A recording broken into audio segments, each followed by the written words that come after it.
Blue light, offense light, defense light, his squad light, house call light, and a sound light, and a sound light, and a sound light.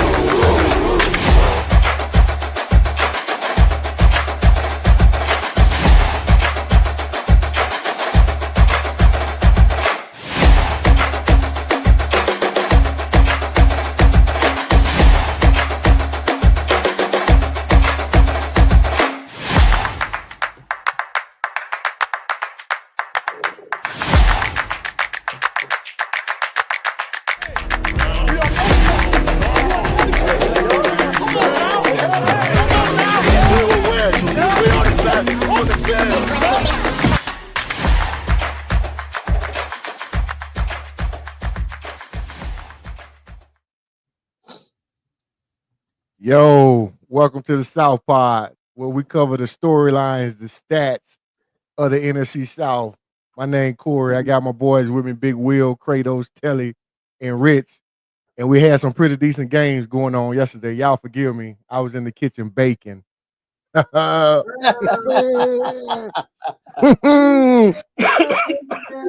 Without further ado, we gonna jump right into last night's game. We had a double header.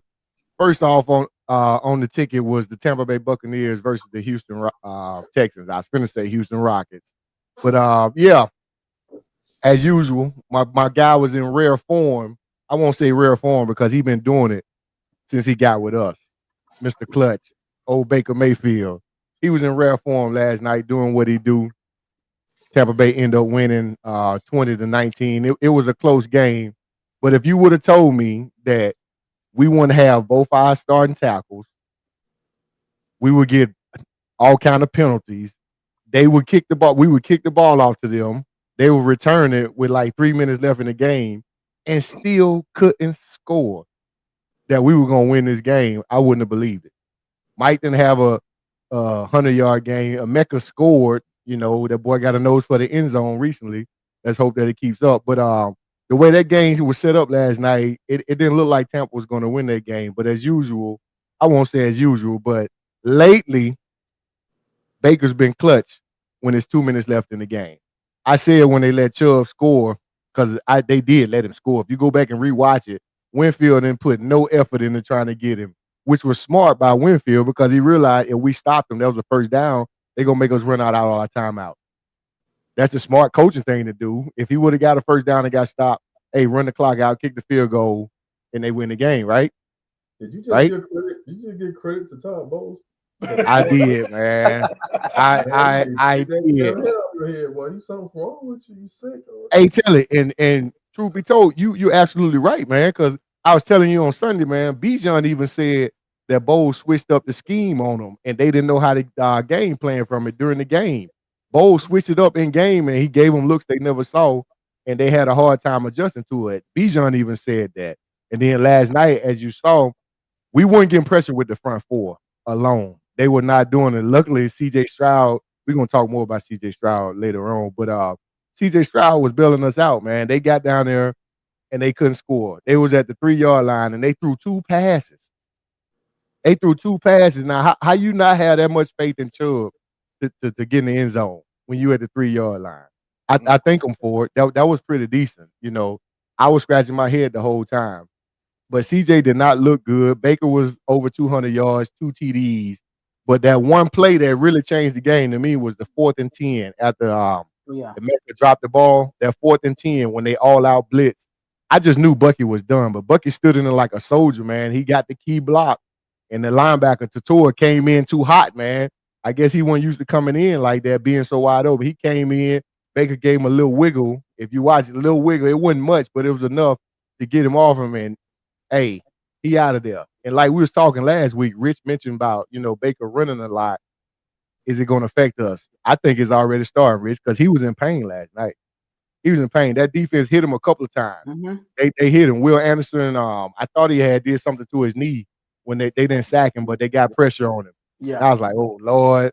I thought about you instantly, Rich. I was like, Rich just said this, man. Like, but hey, he toughed it out, man. And that's what I like about him. He toughed it out. CJ even hit him on that 4th and 10, hit him in the leg. And, he was hurting, but that pride made him get up and start talking trash because, him and CJ be going back and forth. Gardner Johnson. They be going back and forth, whatever. You saw it. He was instantly hurt, but CJ talking to him, hey, adrenaline going. He ain't hurt no more. Now he up. So we drive down the field, win with 2 minutes left in the game, with 6 seconds left in the game, kicked it, and they couldn't score. And hey, that's pretty much the gist of the last 2 games for the Buccaneers.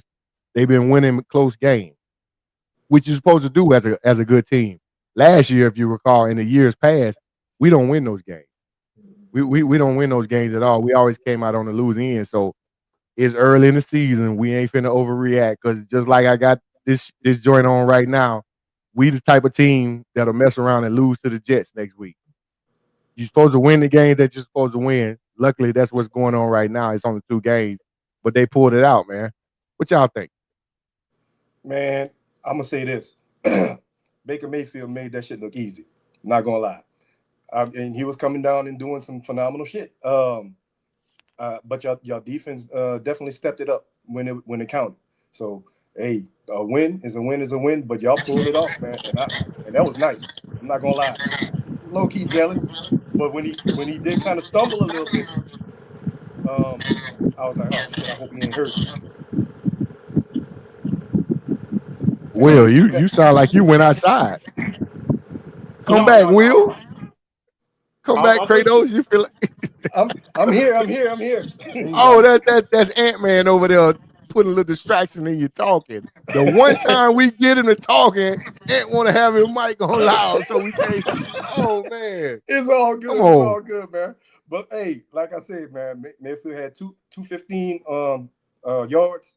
Irvin had 71 and Evans had 56. I thought y'all was gonna go to Evans a little more, but hey, it was nice though. Good game. Hey, y'all pulled it off. Woo, y'all pulled it off. Yeah, they definitely pulled it off. The run game was definitely a key factor in this game. I was telling y'all in the text last night, man, quit being cute, Grizzard. You know, that's the growing pains that we're dealing with right now.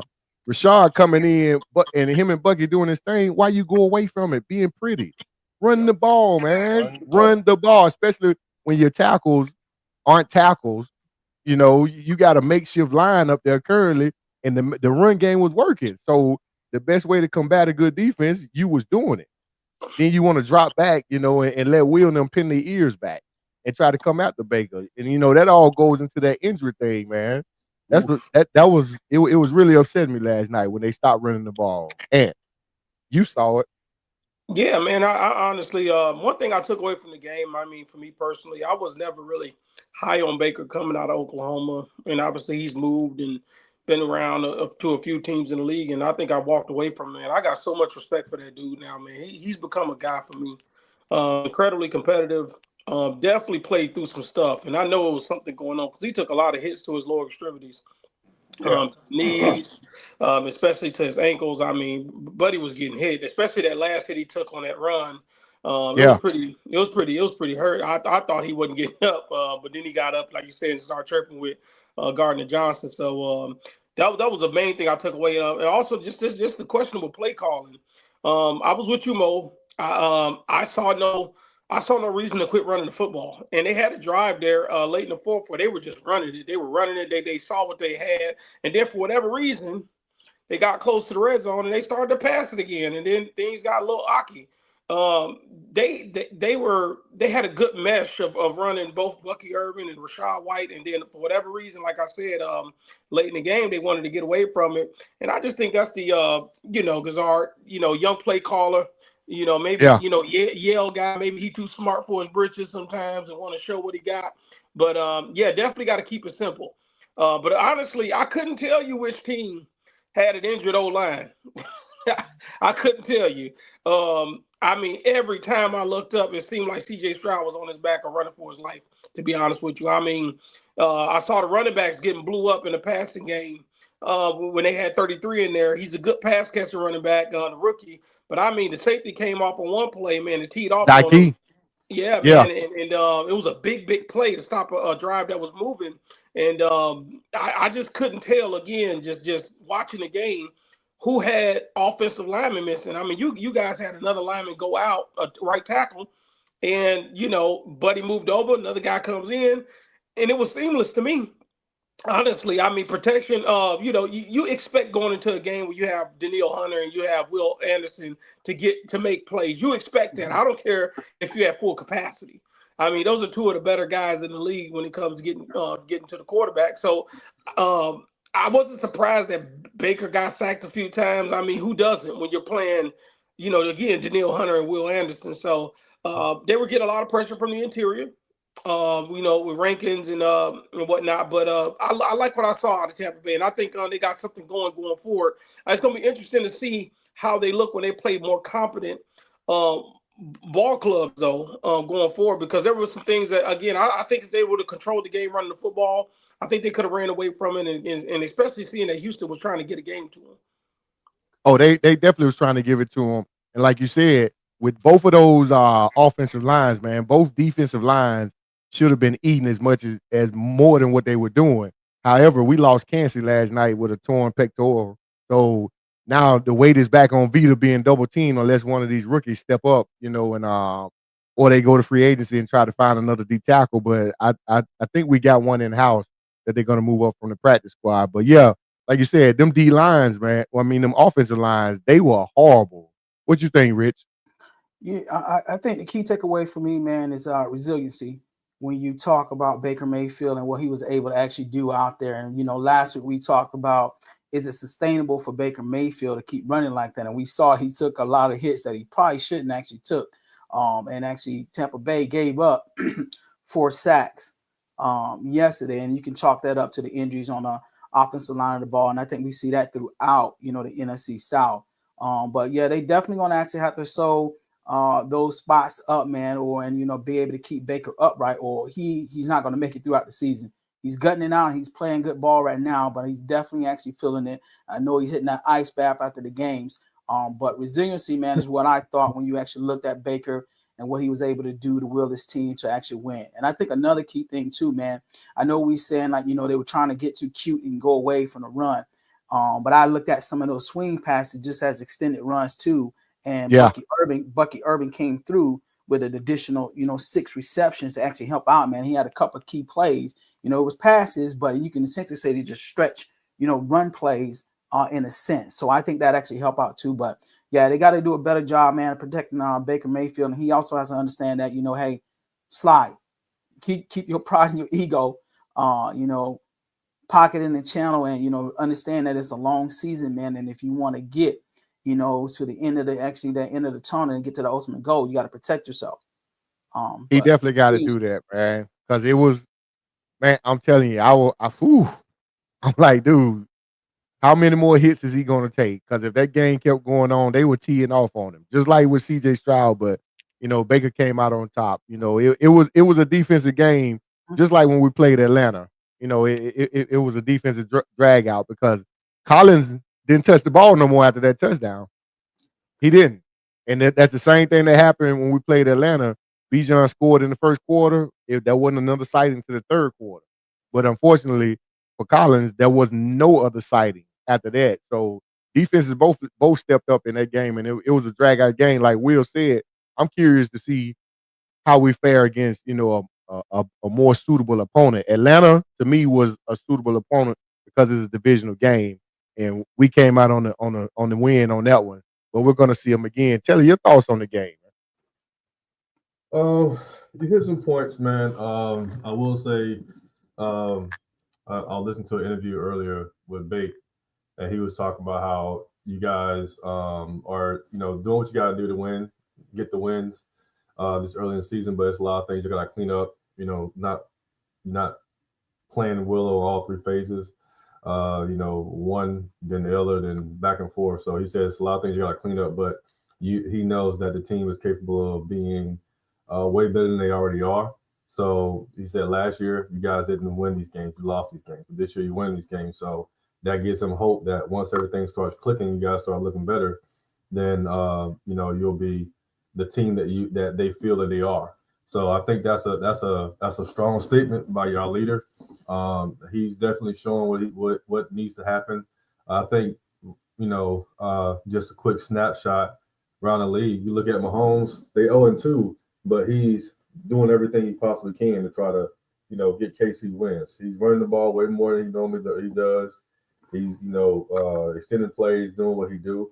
And for that team, he's the only bright spot there for right now. And I think Bake is like that for y'all. He is carrying the team, but y'all are 2-0 because of him. Again, late game drives that gives the team a lot of confidence to do some things late in the year because you're already doing it this early in the year. But yeah, I think overall, you guys sum most of the stuff up. I just wanted to reiterate that point. So 2-0, good to go. Yeah, definitely. Defense is a focal point. I don't know if y'all remember. I said we needed to come out of this 4-game stretch without Worth and Godwin. 2-2. That's what the record that I predicted. 2-2. 3-1. We cooking with Crisco, meaning the third game is the win against the Jets. Then after that, we got the Eagles coming up. But so far, my prediction is looking pretty good with the 2-2. But speaking of defenses, man, we had another defensive game. Excellent performance on Sunday night from the Atlanta Falcons. Final score was 20. Final score was 22-6. Atlanta's defense, they calmed the hype on JJ McCarthy, and they probably sidelined him for the rest of the year, depending on if Wentz can come in and give a good performance. Will Wentz be the next Sam Darnold? We shall see. But yeah, that game was pretty one-sided to me. Like JJ McCarthy, he didn't fare too well. It was a total of 198 yards for the Vikings, 120 yards passing, only 78-yard rushing, and they had a couple of injuries coming out of that game. Injuries was like the key of Sunday, man, but we'll talk more about that later. But 22-6, how you feeling, Telly?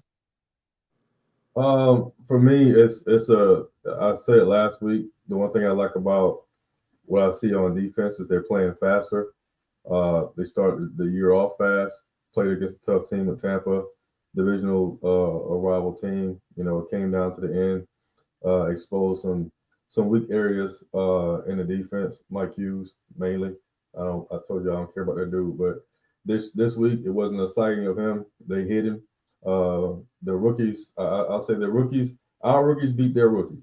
Our rookies showed up. We had Pierce had a half sack. What's his name? Walker got his first sack. Billy Bowman got his first interception. Xavier Watts got his first interception. So I like that. Billy Bowman was sticking to Jefferson as much as he possibly could. I'm worried about AJ Terrell. He went off with a hamstring issue. I know that's not a season-ending type thing, but he allows the defense to do a lot of stuff back there by his ability to travel with usually the best wide out for the other team. So that's something that I want to keep a lookout on for this week. Penix did what he does. He didn't throw for a lot of yards. It was once again the Bijan Robinson show. He ran for he had a total of 160 yards, 143 yards rushing. I think he had 42 yards on 2 carries, 44 yards on the first 2 carries of the game. The kid is phenomenal. I think he's made a leap from last year to this year, which is crazy. As talented as him, really got my respect. I'm happy with Pitts. I've seen the Pitts and Penix connection, PNP is what they call them, or P squared, you want to call it. They starting to really click, man. I like what Robinson did with Penix. With Pitts the last 2 games. He's creating mismatches by putting him out wide. He's either getting a nickel or getting the linebacker on him, which is a mismatch automatically for him because he runs routes like a wide receiver when he wants to run the route. So this year, he seems like he's more aggressive. He's getting some blocks. When he ain't touching the ball, he's involved, which is what we've been asking for the past 2 years with him. So I'm happy to see that from him. And probably the most impressive thing that I'm happy about is we have a goddamn kicker. That's it. We have a damn kicker. So, Romo, welcome to the squad, brother. Cool. Hey, man, it's been great. Go back to packing groceries or whatever you're going to do, buddy. But we ain't in a room for you right now because Romo, he got my vote because that boy came in.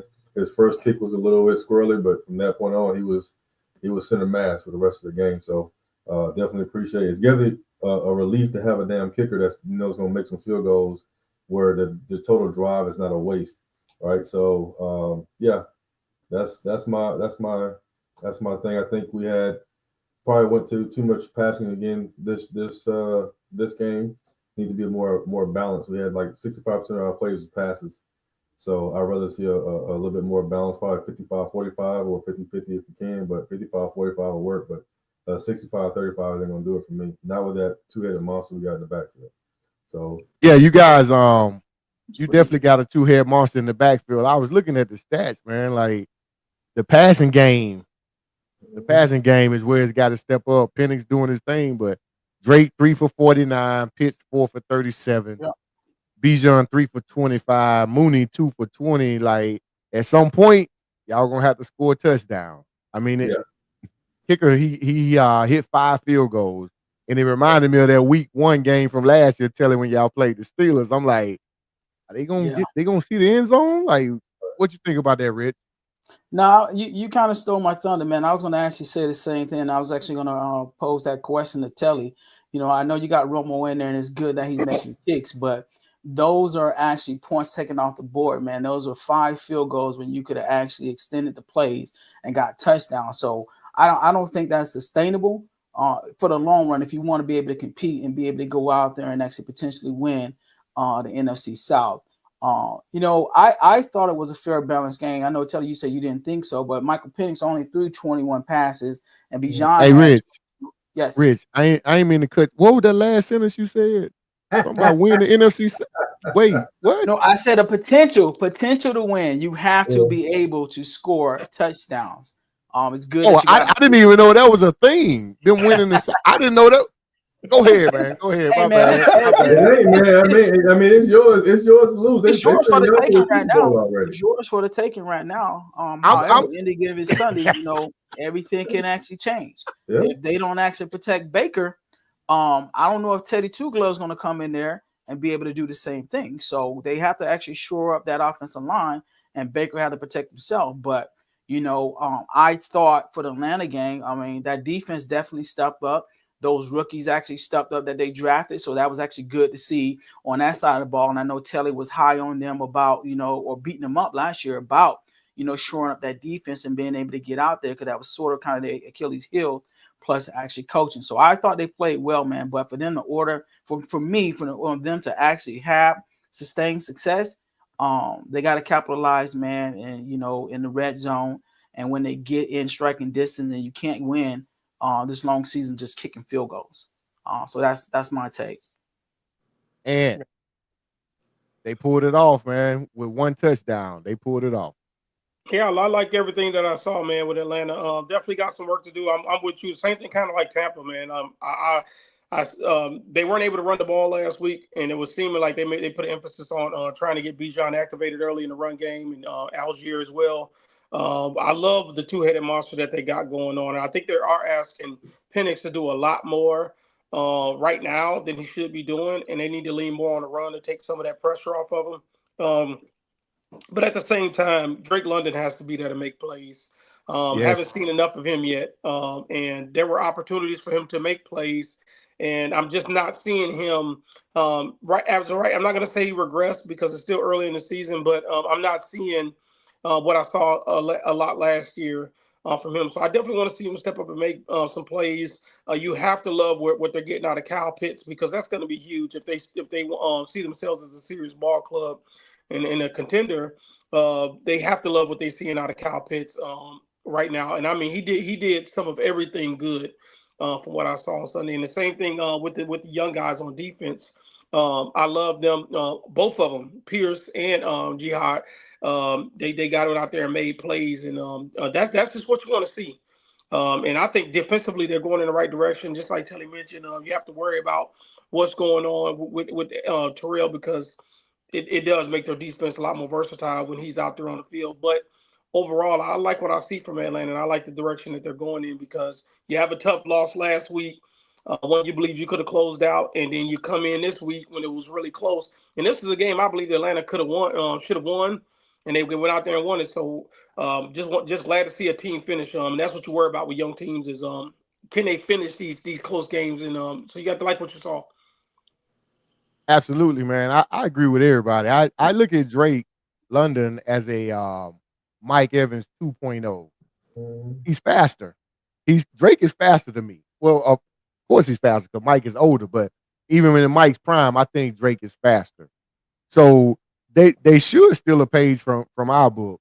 Mike don't always run the go routes. Mike run them in routes. He run all that stuff. Only thing I've been seeing from Drake is on the outside. Correct me if I'm wrong, but I ain't seen nothing, in the middle of the defense. All I see with them is him going outside. He's outside. They don't let him run inside. Is it because of Mooney and what's my boy name? Ray. Ray. Yeah, and then they let Pitts and Cloud run those short routes, those over routes. So and then you have Drake's routes are not go routes like Mooney's are. Mooney's has all the go routes. Drake is gonna do deep post and out route. So yeah, he's in a space where he could be. I don't like him across the middle of the field because of what we saw this weekend. What happened? As soon as he caught the ball in that space, I said that's trouble. And then dude hit the ball because he lose. He had no business trying to stiff arm somebody behind him. What the hell? That dude stiff arm somebody behind you? What the hell are you doing that for? So yeah, that he did that last year too. So it pissed me off. We lost games because of him doing that shit. So yeah. Yeah, they need to scheme more ways for Drake to get the ball. Basically, what I'm saying. If they do that, I think it'll be okay. Because what you don't want is for Penix and Pitts to keep going off and Drake sitting over here like, okay, looking like AJ Brown. You don't want him sitting over there like, yo, am I in the game or not? What we doing? So we probably gonna see he gonna get more targets. It's only week 2. It's only week 2. We got a short sample size. Go ahead, Rick. So I don't think it's a problem that he's not getting targets. He got more targets than any receiver on the team. And him and Kyle Pitts are tied with receptions. However, Bijan Robinson is your leading rusher and your leading receiving yards. And a lot of that came from the first game too. So I think I think Atlanta is doing a good job. I think they just need to actually kind of, implement more things in there so they'll be more successful. And, I think it's a good thing for, Atlanta that you do have a Kyle Pitts sighting. Because like we were talking about Kyle Pitts last year, it just seemed like he was lazy and lethargic. Me going to the game, man, just looking at him warming up, he didn't look like he wanted to be there. So now you can clearly see a difference in everything that he's doing thus far. And I think it's going to pay dividends. And I hate to say it, we're in the same division, but I think what those guys are quietly doing it spells trouble for all of us, especially my little Panthers. Because we got to get our shit together. Hey, you definitely got to do that. But we all know what it is. Must be the money. Contract year. Pitt's going to ball out. But anyway, we're going to move on to the next game, which was the one we were talking about, the Niners and the Saints. Here we go. We were talking about them Niners and the Saints, boy. He showed up today because they got that dub, but it would have been epic if they would have lost that game. But truth be told, none of us thought they were going to lose. None of us did. I did. Ain't that right, Kratos? I did. Shit. So, check it out, man. The Niners came to play, but I'm not gonna chalk it up to just that because at one point, Ant, your damn heart was beating. You can say what you want, your damn heart was beating. Rattler got out there and he's doing his thing, man. Kamara still got his shoes on. He's still smoking. I love it. And we was going to a lobby a lot. I enjoyed the game, bro. I really enjoyed the game. And it also says, don't judge a book by its cover because your heart will be beaten at the end of the damn near to the end of the game. So, great game. We really have to get some people on our damn defense. If not, it's going to be the same old thing for the entire season. We are struggling. It is what it is. I can call it. I love to see it. I know you damn do. I know you damn do. But I'm definitely enjoying seeing what Rattler is doing, bro. I love it. Continue his greatness. And we're going to keep getting exposed on defense until we change some shit up. The Niners did it. McCaffrey was clowning us, bro. Hey, but it was still a good game, though, was it not? It was a good game. It was a good game. And I ain't got mean, no. Mac Jones threw for almost 300 yards with 3 TDs, man. I know I did not see that coming. I think McCaffrey nobody only did. had 55 yards, but he was averaging 4.2 yards a pop on y'all, Will. And he was carrying like no. I mean, he carried when he counted. So. Well, you had your chance. You was talking all that noise at him. Oh So yeah, I'm gonna but go ahead and okay, give. I'm gonna go ahead and give him the floor. Go I'm gonna ahead. go ahead and give him the floor. You know, so Well, I appreciate it, gentlemen. You know, it wasn't. You know, it wasn't too much I was worried about, to be honest with you. You know, when you're a desperate team, desperate times call for desperate measures. What I will say is Spencer's not as bad as I thought. I will say that. I heard our defensive coordinator in pregame leading up into the game was talking a lot about what he believes that Spencer Rattler could be. Just watching his tape, watching his growth and his development over the last couple of years, and where he is right now. And I mean, he has. I mean, the dude really, really impressed me a lot. There were some throws that could have been better, but there were some guys that could have stepped up and made plays. I mean, early on in the game, there were several drops that could have been huge, especially coming on third downs from the tight end and from the receivers. So Bell is out there early. Mac Jones did not start well at all. I mean, he missed every throw. He started off like 0-5, went 3 and out real early. Spencer drove the ball early. The kicker missed kicks. That was huge. He missed a kick real early in the game that could have really made a difference in the ball game. So it was a lot of mistakes early. I think the biggest thing I took away from the game, from the New Orleans standpoint, is they just need a little bit more on both sides of the ball. A little bit more. They don't have a true number one wide receiver, but they have two guys in Olave and Shaheed that are really, really good. They just don't have a guy who you're going to look to and really is going to get defenses back on their heels. And that's what you need when you're a team that's competing. You want to compete, you need a guy. And I think they're still looking for that. Defensively, I mean, you can definitely need some help in the secondary. The pass rush is just getting older, but there's still something there. The run game, I mean, we couldn't run the ball as effectively as we wanted to, and I know that's how we win ball games. Is we like to control the game with the run, and we weren't able to do that in particular. And that's why Mac Jones dropped back 45 times, passing the ball. Which, when you having a backup quarterback, you don't want to see him drop back 45 times. And when I went back and looked at the numbers, Brock Purdy's only done that one time. In his 3 years starting, that he's had that drop back at least 40 times. So that's something that's a testament to the New Orleans Saints defensive run game and what they had going on out there. But I really did like what I saw out of Spencer Rattler more than anything. He was just incredibly impressive. Are we underestimating the Saints? Y'all hold that question. But one question for you, Will, Ant-Man. My boy said, how's the Eagles' investment in Bryce Huff doing? I mean, some guys can coach. Some people run away from coaching. Some people coach.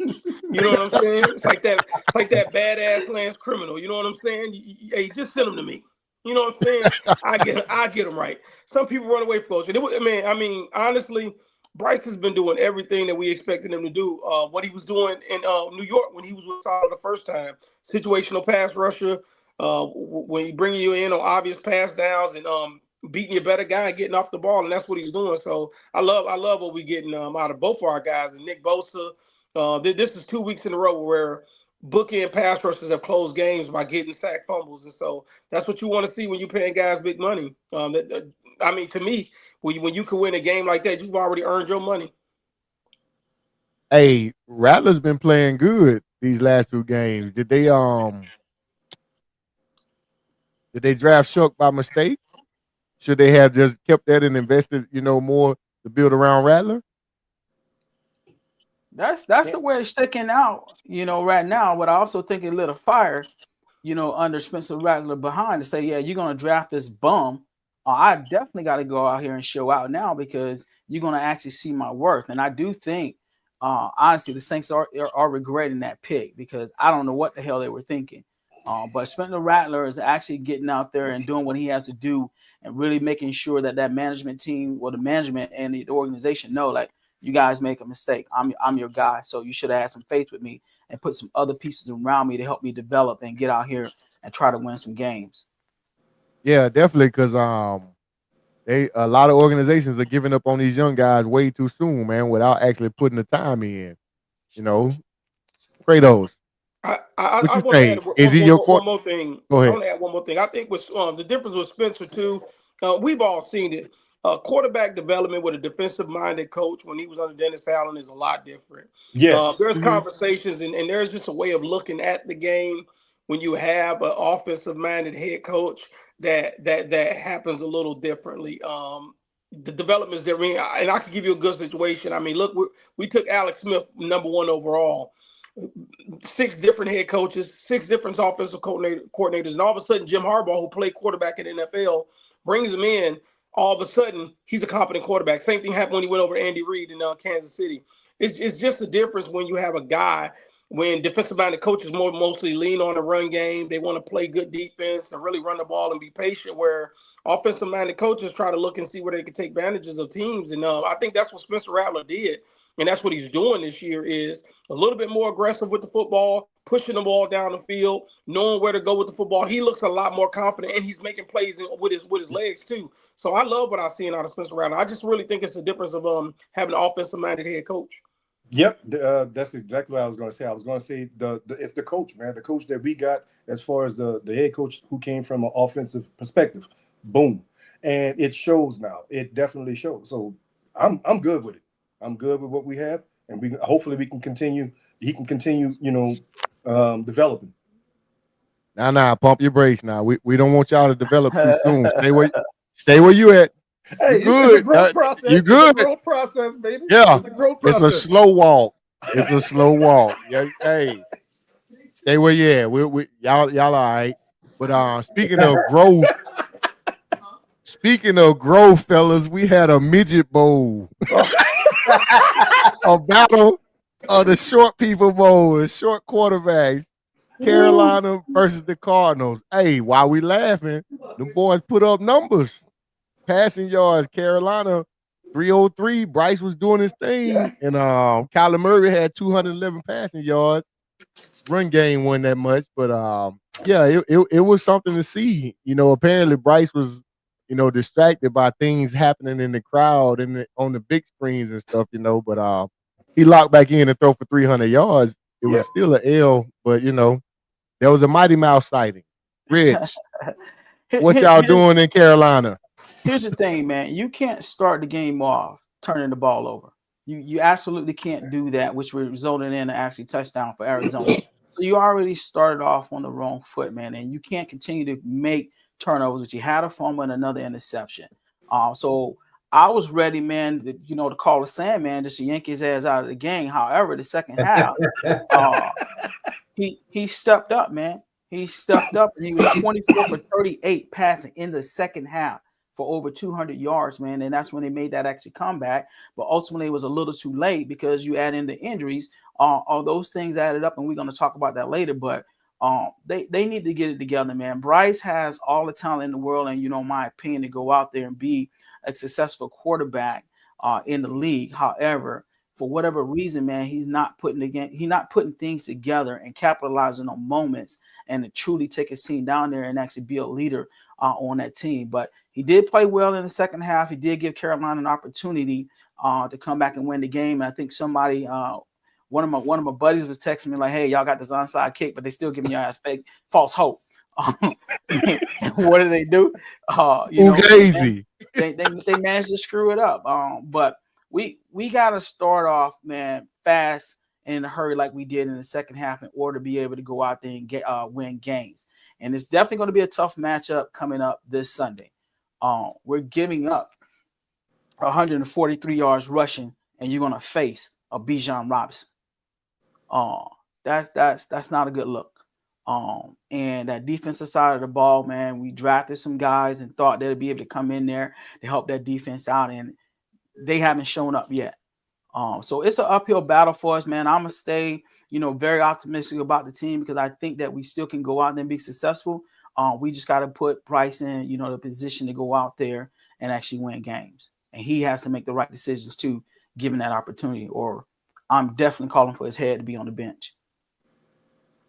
I don't know what it is with the Panthers, man. It's not the offense. Canella's doing okay, as far as the head coaching gig or whatever. It's your defense. That defense just remember I asked you, I was like, yo, what are they doing on the defensive side of the ball? And I don't see it, man. You got Atlanta coming in on Sunday.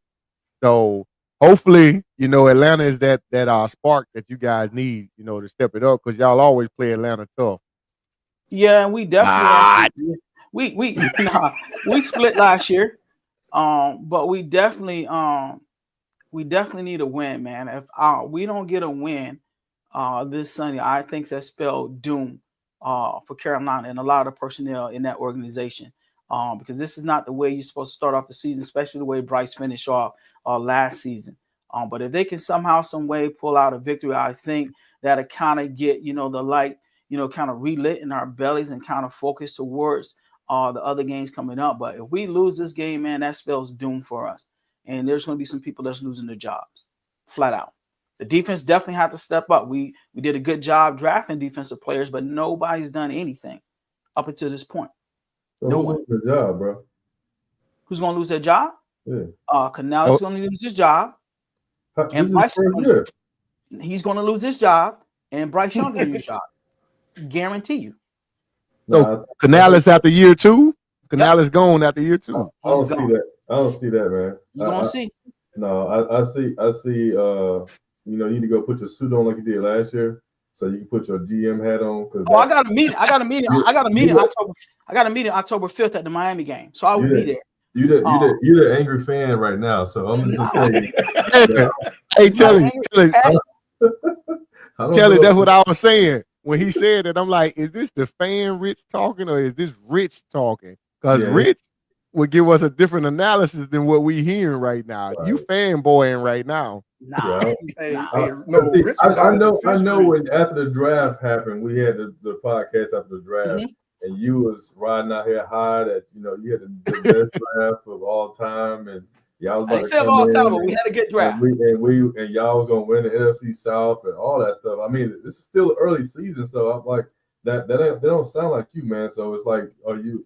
Did it like all those things you said earlier? They starting to mess with you now. You're like, I got to eat my words. No, it's not messing with me. But when you rush for 95 yards total in the first 2 games, you have 5 turnovers in the first 2 games. Things are actually not looking really well for you. And those guys that you drafted, you thought they're going to be key pieces to the defense. Plus, bringing Brown back, and you're not getting anything out of it. Now you're like, damn, what the hell are we doing? Yeah, but my thing is, like, when y'all play. Y'all play Arizona. People sleep on Arizona. I think Arizona is a better team than people think they are. I thought y'all would play decent, which you did, but you still lost. I figured that part was going to happen because I think Arizona is a little bit better than what people think. Now, they're not a playoff team, but they're a pretty solid team. I think they're going to be over 500. So I don't know. I don't think you need to ride the team that hard. Like Corey said, y'all play us tough, but I think we're looking to give y'all a little bit of lick back for that end of the year game. So stand by. Ant-Man. I mean, when I look at Carolina, man, it's might be time to press the panic button. And what I mean is, you're year 3 into this quarterback situation, and it don't look like there's no way up right now. I mean, they gave the game away. I mean, I think they had about 4 or 5 opportunities to win the game. Got a penalty in the last point. I mean, like, you're like, okay, like here's another chance. You got the onside kick. Here's another chance. Yeah, they just can't get out of their way, and that's what you see a lot with young teams. I think we've seen all our teams at the very, very bottom, and this is reminiscent of just one of those ball clubs. It's just like, I don't see anything positive outside of I like what I see out of Tetaroa. I mean, I think he's a guy. I like Chuba. I don't think Canales is gone per se. What were the realistic expectations for the ball club? I just think that I do agree, though. you wanted, agree with you want to see Bryce Young take another step forward, and that's why Canales is there. And you're not seeing that, and that is an indictment. No matter how we like it or not, that is an indictment on Yes. Canales. It may not be his fault. Bryce Young may very well be ass, but that's why Canales was brought there. So he needs to make a decision in regards to that. Putting in Andy Dalton or whoever's a backup is not the answer. I mean, if you're going to put in Andy Dalton, you may as well go with Bryce Young for the duration of the year. You have to drag that out as long as you can. You have to just know before going into next year's draft, what your possibilities are, because right now, again, I don't see no way up right now for Carolina. I think they're going to be fighting tooth and nail to get a win, and I wouldn't be surprised if they get no more than 2 or 3 wins this year. Man, y'all should just tank, man, and go ahead and get Arch Manning, dog. Nah, you know what? Hell no. Hell. Only thing that man got going for him is a name on the back of that jersey. Hell no.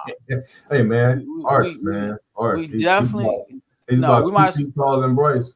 No, he is, but we might as well get Cooper, man. We might as well get his dad. That's the case. He can run route, but another thing too, man, is like, where's Xavier Legette? This guy got 2 catches for negative yards, and he's dropping a whole host of passes. So now he's making me look bad when I say Drake London is going to lead the league in pass drops, and his ass is taking the forefront on that. I mean, he did what he's been doing. So he's all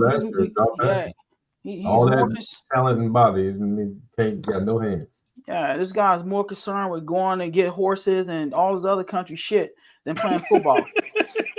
Hey, y'all paid that money, man. He gonna buy all kind of forms. He probably, if he's probably watching the show, he probably gonna hit Ant up in a DM for his hat. Legette at them trail rides, man. You know that's where he at. But quick take, Ant. Quick take. 30 seconds. Are the Cardinals for real? I think they're a lot better than what people think they are.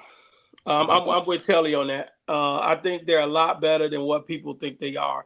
But a lot of holes on the defense. I mean, they can be exposed.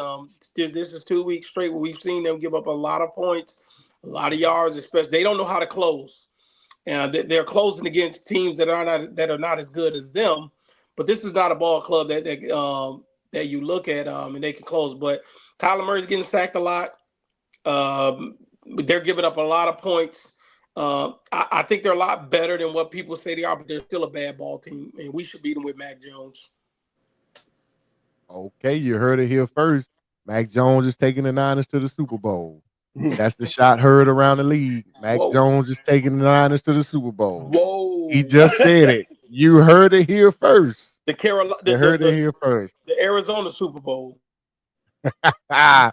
We shall see, man. But y'all know what? Around the league, man, I've been noticing a trend of injuries, occurring. Like, and there's a lot of soft tissue injuries to it there, man. It's like, what's going on with these trainers, these strength and conditioning coaches?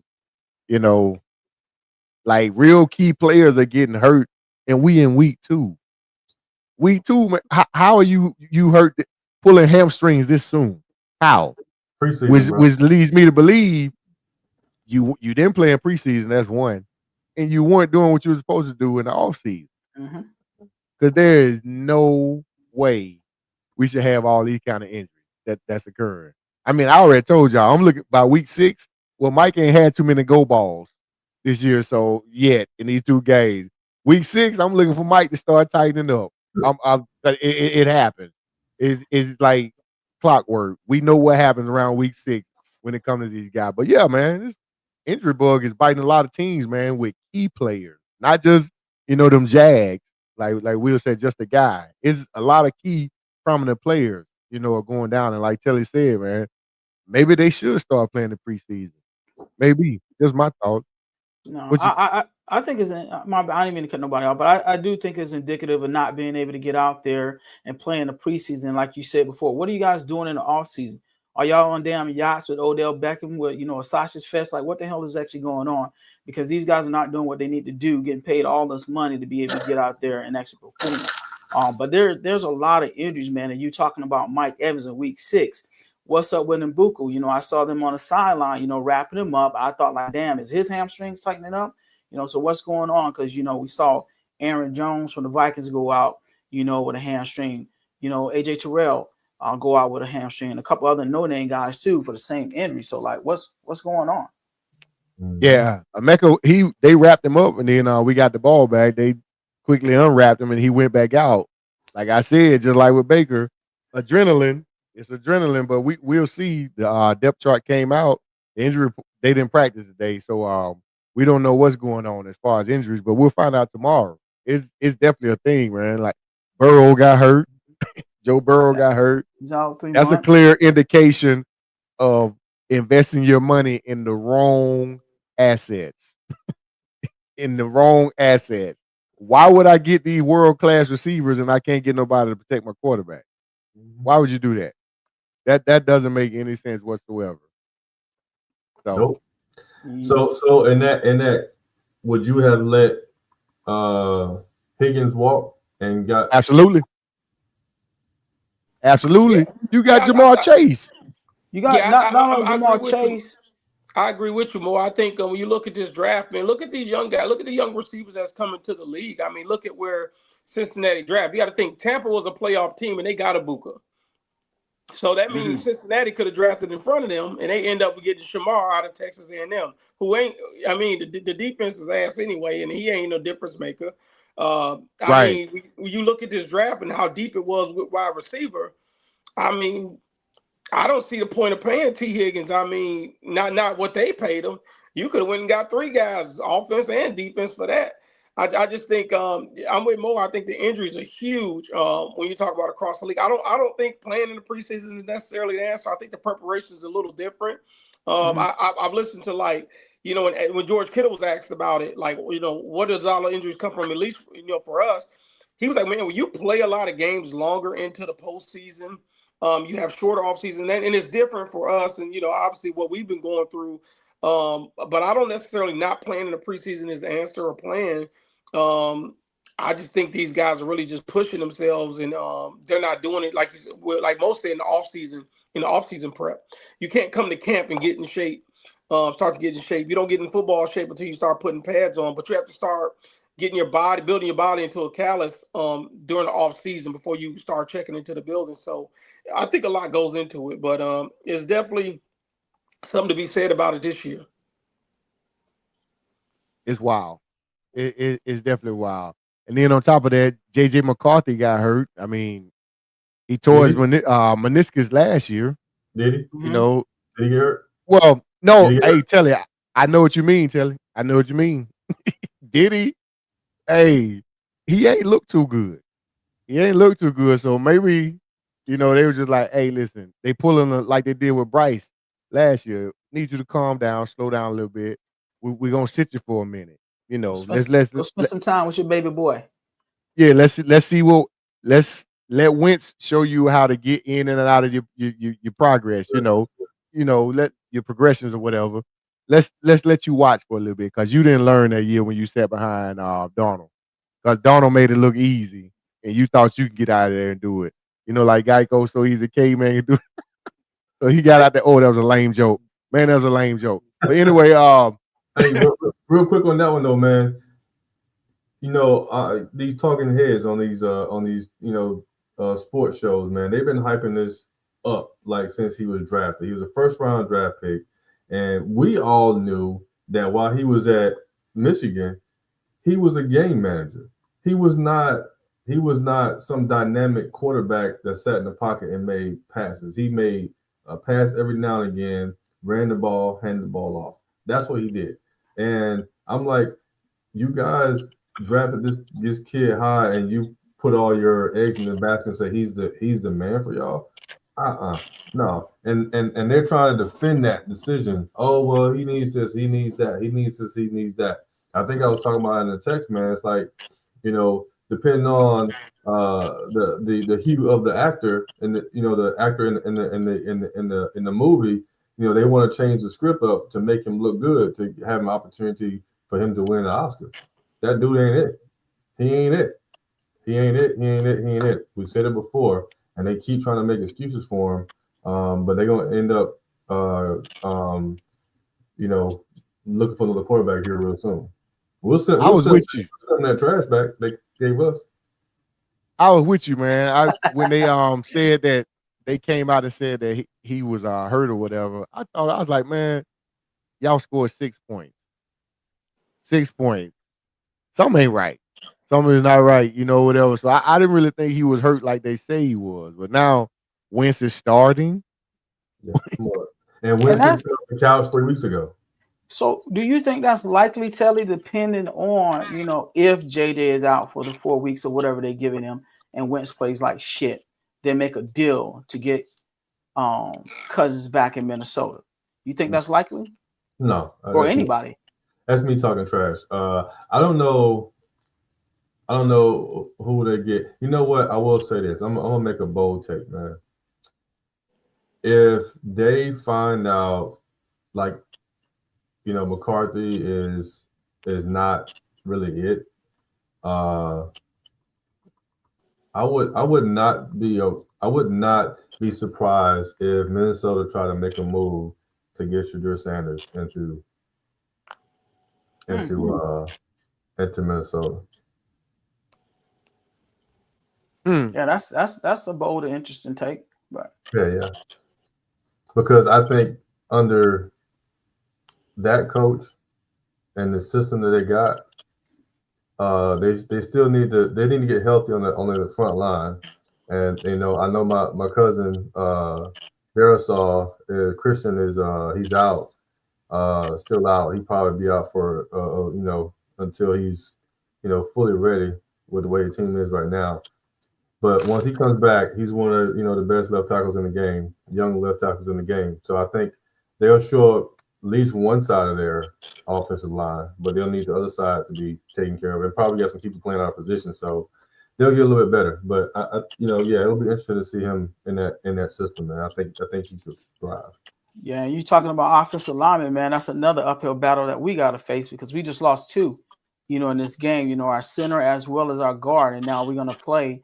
Atlanta with those rookies that actually look pretty good in that defense. So that's concerning, very concerning, going into this game. So that's like, Ant said, man, it doesn't look good in Carolina with the way things are shaping up. Yeah, I was very optimistic about it because I thought we did a lot of good things to actually put ourselves in a position. But with these injuries and a lack of seeing progression, from Bryce Young, it's going to be tough. We should see. I'm with Telly when it comes to this whole JJ McCarthy situation. That motherfucker should have been at Navy.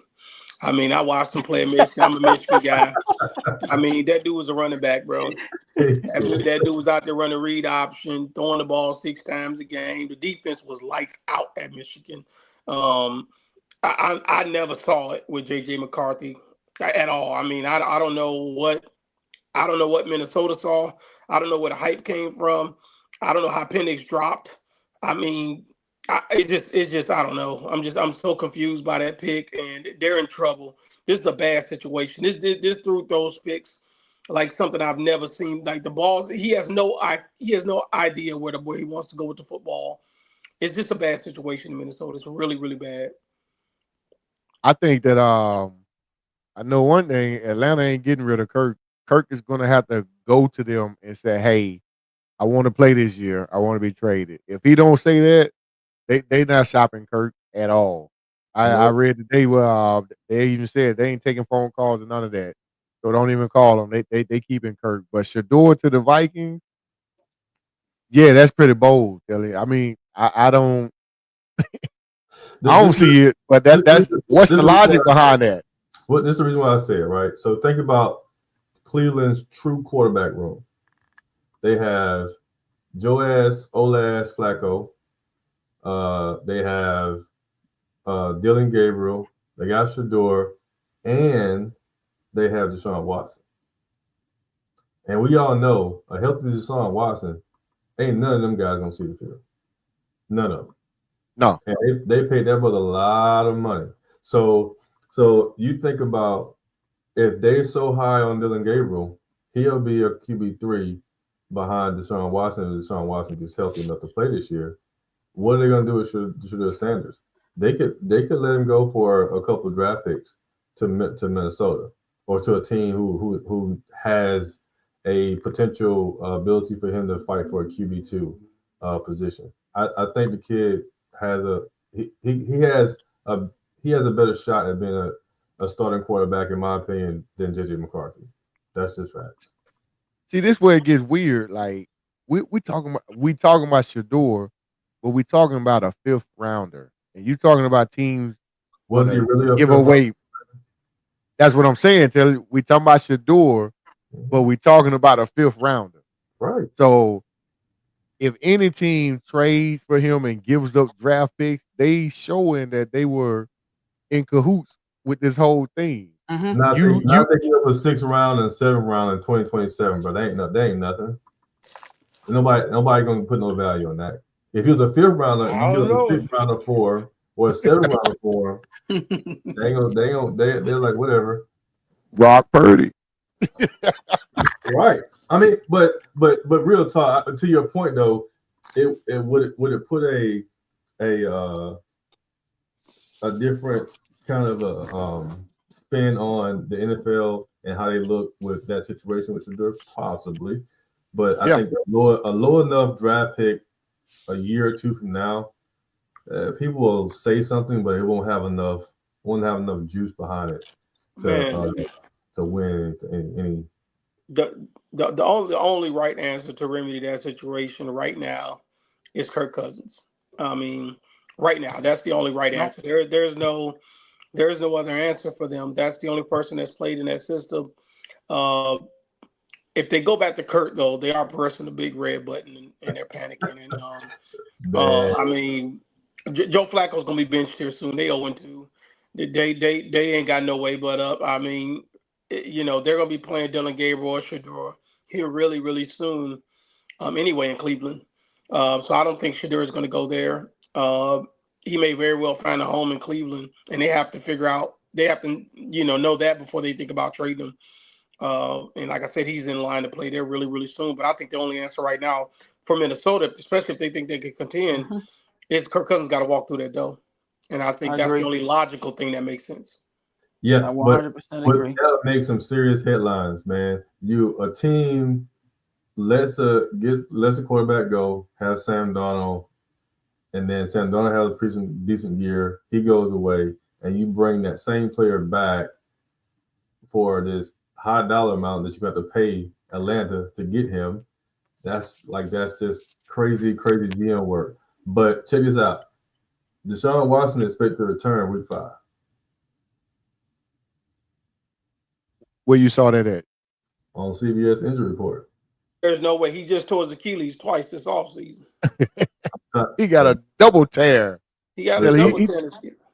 They said he expected to return week 5, bro. Negative.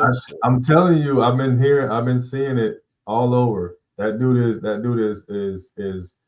they've looked at a lot of his videos and his stuff.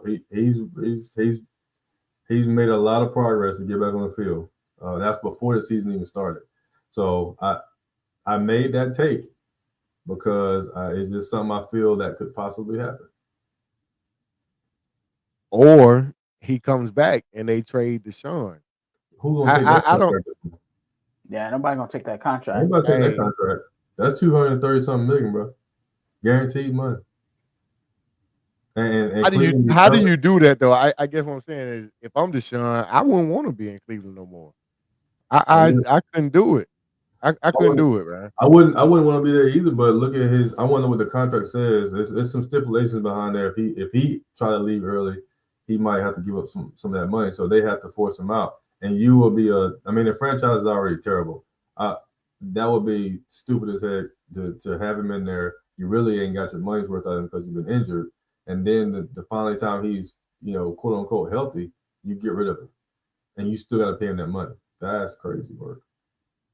All I know is I don't want whatever massages he was getting because that boy fell off hard. I don't want them kind of massages, dog. Oh my goodness. He's not getting those massages no more. That's why he fell off hard. Because while he was in Texas and he was doing good for Texas, then they kept that to Houston. They kept that on the low. But when he bucked against the system, when they got rid of Hop and traded him to Arizona, he got pissed and got at the owners. And then the owners was like, okay, well, you can get on the field. He's like, I ain't doing nothing. And so that's when everything fell out. That's when all the news came out, and it's been downhill since then. So that's a blackmail situation that them owners in Houston did. That I'm talking about right here, and I hope that we have 1,000 subscribers that listen to this trash that hear that, because that's facts, man. They blackballed that man out of Houston and his career. It ain't been the same since, and it's all because he got that $212 million contract with them. And they feel like they own him, and he was like, "Nah, y'all sent my best wide receiver away for no reason, all because him and the coach can't get along." Or they blackballed him, and they said, "Hey, we're gonna send you to Cleveland, but we're gonna give you a fully guaranteed contract to make up for what we put you through in the media." Possibly. For getting massages. For getting massages. You know, that's generational money he getting.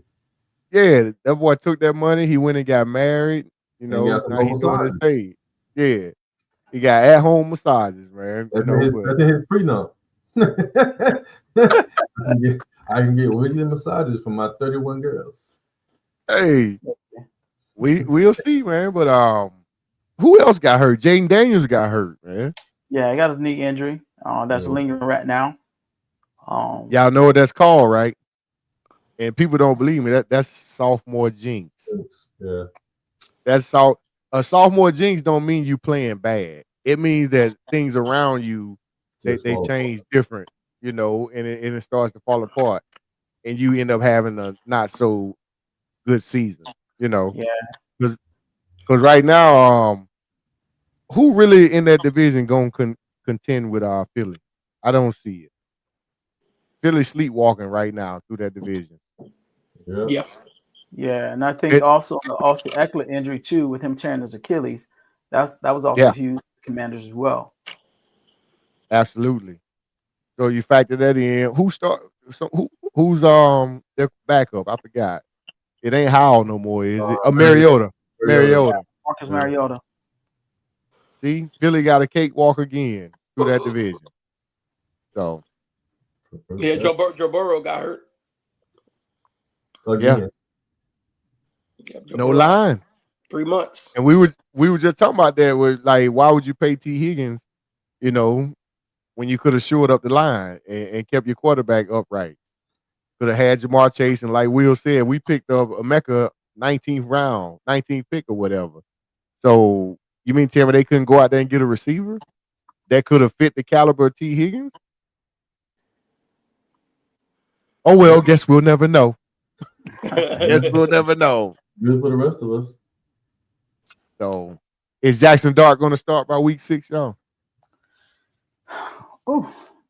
I mean, if Russ continue to play like he's been playing, there's no way that he's going to get in the field. I mean, I thought we seen some primetime Russ.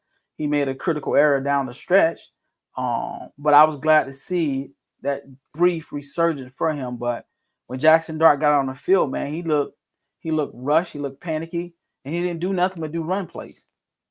So I think as long as Rush continue to play, I think we'll probably see Jameson before Jackson Dart. And that brings up another question, thinking about Jameson on that team. Will Minnesota try to reach and grab Jameson if, all fails with Wentz? Jameson will end up in Miami before he end up in Minnesota. I can see that. Miami? Yeah. Hey, Ant, what you think about Miami, man? What's happening? I mean, the sky falling over there, man. I mean, that other part of Florida. Bad. I mean, you got players only meetings. The coach McDaniels himself, listening to him in his post game presses, he looks out of sorts. It's all kind of bad. Tyreek Hill might be traded before at the deadline, midseason deadline there. Mm-hmm. I mean, it's just losing this game in the fashion that they lost it in. to a team that to me is trying to figure out how to win still in New England. I had every belief that Miami would win this football game, and I think Stephen Ross and everybody else. I seen Peyton Manning was there. I know he's in the ownership group. It was bad. I mean, it doesn't get no worse than this for Miami. Again, now you're 0-2. You lost to the Colts and you lost to New England. I mean, these were two of the worst teams in the league, and I didn't have Miami particularly. I didn't have them as one of the better teams, but I didn't think they would be this bad. They got a lot of talent in Miami, and this is really bad right now. Yeah, man. I mean, in the words of their coach, man, in order to win, you got to stop losing. You know, that's what Mike McDaniel said. He said, in order to win, you got to stop losing. Hey, there it is. That's real simple. Cali, boy. That's some of that Cali he's on, boy. Hey, he said you got to win to win, and you got to stop. You got to lose to lose. Something like that. That's what he said. You know. Yeah. So with all that being said, and the sky's falling down there in Miami, Tyreek goes where? Back to KC. Back to KC. Yeah, back to KC. Is that okay? So if he goes back to KC, does that make KC contenders again? I mean, not contenders, but does it put them back in the driver's seat for the AFC West? No, they need a tight end. Yeah. No, I think they got good tight ends. Hold up, Rich. You heard what I said. Go ahead. You heard what I said. They need They need a tight end. Yeah. Kelsey Swift, man, he ain't there no more. Kelsey Swift, man, that boy. I mean, when y'all seen Kelsey Swift miss a catch like that, boy, put it in the breadbasket, man. He caught that. Look at his stats, bro. I was honestly surprised he even came back this season. I was truly surprised he came back this season. I don't see him being there after the season. He's done.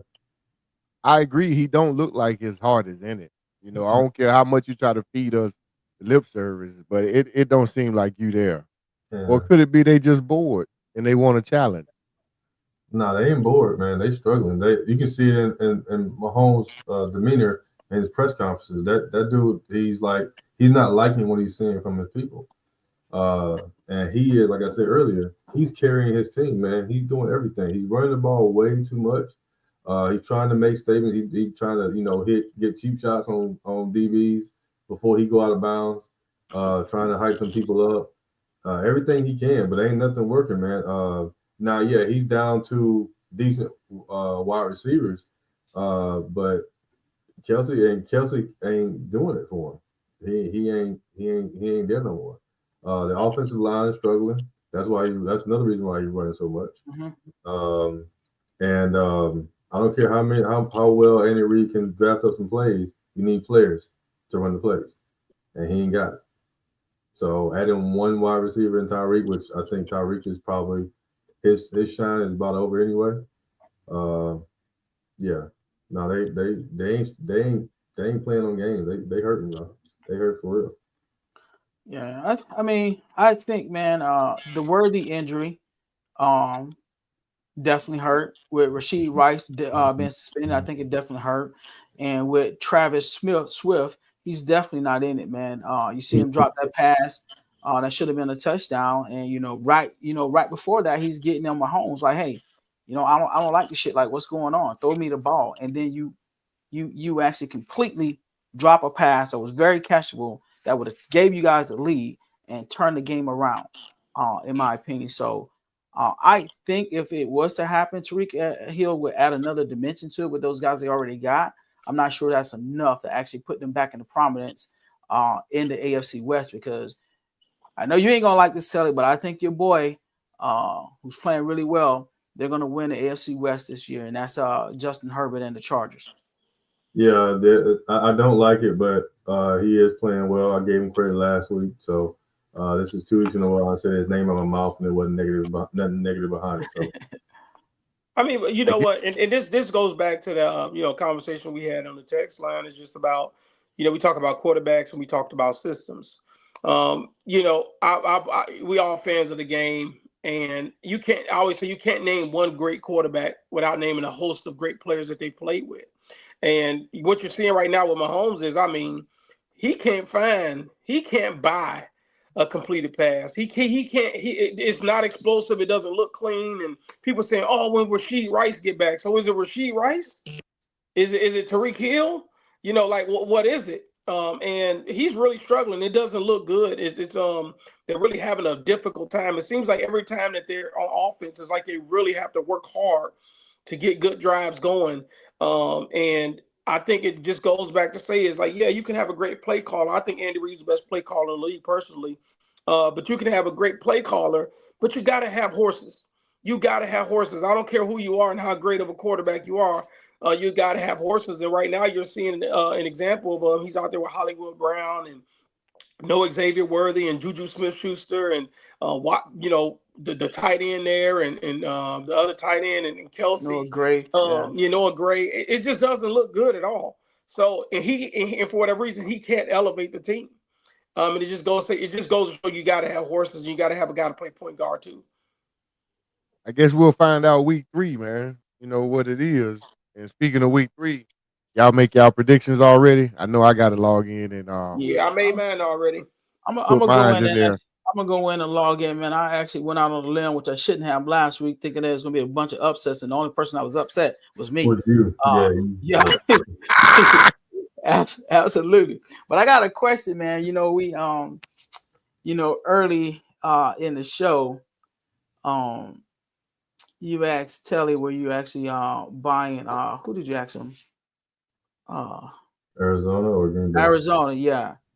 And my question to you guys, are you buying Daniel Jones in the Indianapolis Colts?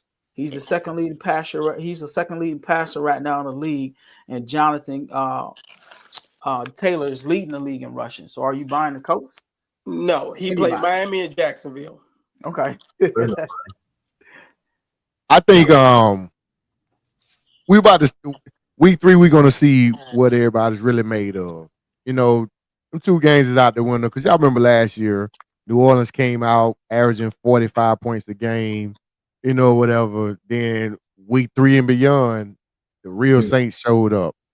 So I think around this week and beyond, we about to start seeing the real identity of all the teams, of all the teams. So shout out to Daniel Jones, he balling. You know, like Ant said, we shall see, man, when competition actually starts to creep in. You know, so I mean, I'm happy for him. He went up there and took old boy job. He made Anthony Richardson look like a DEI hire for real. That wasn't hard to do. That wasn't hard to do. Bruh, he went up there and took that job. Hey, give me this job, buddy. You don't know what you're doing. Anthony Richardson should have played at Navy too, because he was ass at Florida. Yeah. The game tomorrow night, though. Right now. That game tomorrow night ain't even worth watching, man. I mean, not tomorrow, but Thursday. Thursday night. Thursday night. Right. I'm trying to move us up, you know, so we can go and get these games. The wrong football. You talking about a soccer game? Nah. The Dolphins and the Bills, man. They might well, if that was one game, you could just go ahead. You remember how on Madden when you can what was it? Simulate the game. They need to go and simulate that ball. Simulate it. Whatever the score come out, we rolling with it. It's good. Yeah, you know, it's gonna be an upset. It's gonna be upset of the week. Miami gonna beat Buffalo. In Buffalo? Yeah. It ain't cold yet. Hey, you been drinking this brown liquor? Man, Telly been on a lot of he said Shador to the Vikings. Dolphins gonna beat the Bills on Thursday. Yeah, so that means the Falcons lose to Carolina Sunday, right? Absolutely not. Oh man. Well, I take that back, man. After looking at this schedule, week 3 ain't gonna tell us nothing. No, because I'm looking at some of these matchups. Nah, they're gonna be 3-0. They're playing against Tennessee. 3-0. So there was talks in Buffalo. Now I'm not saying that Miami's gonna beat them, and about Josh Allen wearing a mask just to protect his nose from last week's injury. And I'm not sure if he ever played with a face shield on. But do you think that would actually kind of limit him as far as vision and accuracy moving forward? Maybe not against Miami, but just holistically. Because I never known him to ever play with a face shield ever. I think that's one of the things with like Josh Allen. I think if he don't like it, he gonna pull that shit off. He's a really tough dude. I think if he just don't like it, he gonna take it off. He gonna play ball. I don't think it's something he has to wear. I think if he don't like it, he gonna take that shit off and he gonna play football. Yeah, I think that's probably what's going to end up happening, especially if we feel like Miami getting a little momentum or something like that, or any team for that matter. Anything that, athletes are creatures of habit. So if something, you put that on him and he feel like it ain't working, it's coming off immediately. So, but we shall see. So, Corey, what's your upset of the week? Call it. My upset of the week is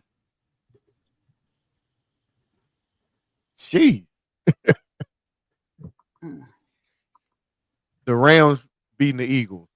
It's not really an upset, but I'm gonna say the Rams beat the Eagles. I know Ant don't like to hear that, but yeah, that's what I'm going with. I actually have the Rams beating the Eagles. Yeah, I already I got my that's my upset. What that was your upset of the week? No, I got mine. Mine is I think Arizona beat San Francisco. That man said he picked against his own team. I think they beat us, man. I think they get us. Hey, tell it while you playing. I almost followed his lead, but I ain't finna say it because I ain't putting it out there. I want to be 3-0. Damn that! I was gonna say if we can lose, this is a game to lose. This is a game to lose. I think we lose Arizona. Yeah, y'all ain't losing Tampa because Fields is hurt, so you ain't losing that game. That's they already prepping Tyrod Taylor for the game or whatever. Y'all don't run the ball, run to have a time of possession. So my upset of the week is gonna be Chicago over Dallas. Yeah, that's the same pick I got. Is that really an upset? Yeah, Chicago's actually favored in the game, but that's what I'm saying. Is that really an upset? I just think the way that Caleb Williams playing right now, man, I think so, and I actually picked that too, and I even thought about exactly what you said, but looking at the two teams, I think is an upset because Dallas is supposed to be there, where Chicago is still trying to figure shit out with this genius of an offensive coordinator that's their head coach that ain't making things really happen right now. Right. Cool. I was just wondering, man, what people are looking at as an upset game. Yeah, I think I was gonna go with the Steelers losing to New England, but I don't even know if that's really an upset because I think Steelers is about to hit a dose of reality with Aaron Rodgers. He already started, talking about players in press conferences already. So this is the Aaron Rodgers that we know. I didn't catch that. I had to go back and check it out. But that's been our show, ladies and gentlemen. Go ahead and like, follow, subscribe, and tune in for next week when we come back and we have more take on Arizona beating San Francisco. Peace. 7, the littlest thing on the corner with him. After school, I hear my mama holler homework. I say, all right, mom, but look, I got my own work. Started interacting with fiends at the age of 13. Now my mama find her.